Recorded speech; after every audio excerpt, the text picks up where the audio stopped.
सर्वेभ्यः नमो नमः। अहम मोनिका तालियान। आज की वीडियो में हम अपनी कक्षा 7 की अमृतम पुस्तक के सप्तम पाठ यानी कि 7वें पाठ की स्टोरी करेंगे।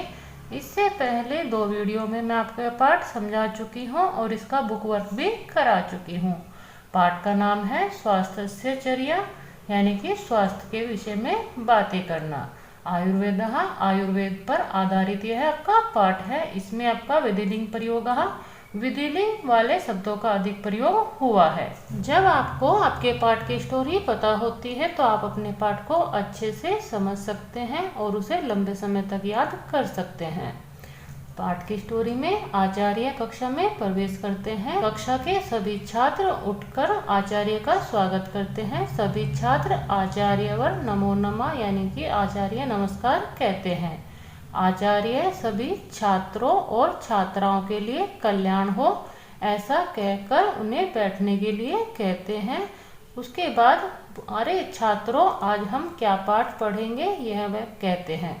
सभी छात्र आचार्य से कहते हैं कि आचार्य आज हम पढ़ने के इच्छुक नहीं हैं क्योंकि विद्यालय में स्वास्थ्य शिविर का आयोजन हुआ है, इसलिए कुछ छात्र वहाँ पर गए हुए हैं। आचार्य ठीक है, मैं भी तुमको स्वास्थ्य के बारे में ही कुछ ज्ञान प्रदान करूँगा। क्या आप सभी ने आयुर्वेद का नाम सुना है? सभी छात्र कहते हैं नहीं श्रीमान, वह क्या है? आचार्य बताते हैं आयुर्वेद प्राचीन भारतीय चिकित्सा पद्धति है। महर्षि चरक उसके जन्मदाता बताए गए हैं।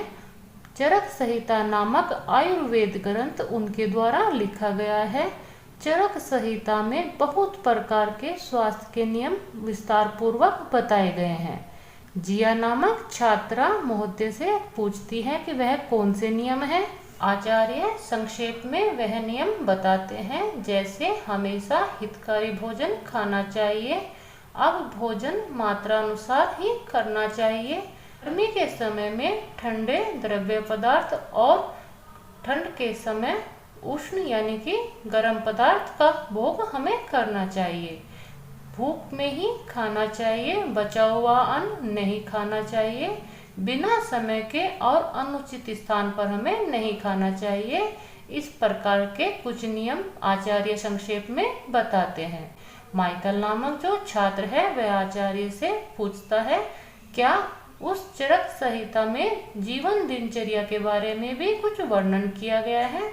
आचार्य कहते हैं ठीक पूछा, वहाँ पर वर्णन किया गया है कि हमेशा सुबह के समय उठ जाना चाहिए, गुरु वृद्ध और आचार्यों की सेवा करनी चाहिए, असत्य नहीं बोलना चाहिए, बुरे लोगों की संगति नहीं करनी चाहिए, लोभी क्रोधी और अहंकारी नहीं होना चाहिए, पाप कर्म का आचरण नहीं करना चाहिए, हमें इंद्रियों के वशीभूत भी नहीं होना चाहिए, हमेशा प्रियवादी यानी कि प्रिय बोलने वाला होना चाहिए, समय पर ही सभी कार्य पूर्ण कर लेने चाहिए। इस प्रकार शकील नामक जो अन्य छात्र है वह आचार्य से कहता है कि हे आचार्य, क्या वहाँ पर व्यायाम के विषय में भी कुछ कहा गया है?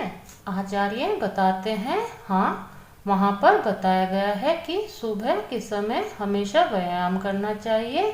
शरीर को स्वस्थ रखने के लिए बहुत सारे योगासन करने चाहिए। सामान्यतः स्वास्थ्य के 4 सूत्र हमेशा याद रखने चाहिए। वह सूत्र कौन से हैं? जैसे सुबह के समय व्यायाम करना चाहिए, हमेशा दांत साफ करने चाहिए, स्वच्छ जल से अच्छी प्रकार स्नान करना चाहिए और भूख पर ही भोजन करना चाहिए।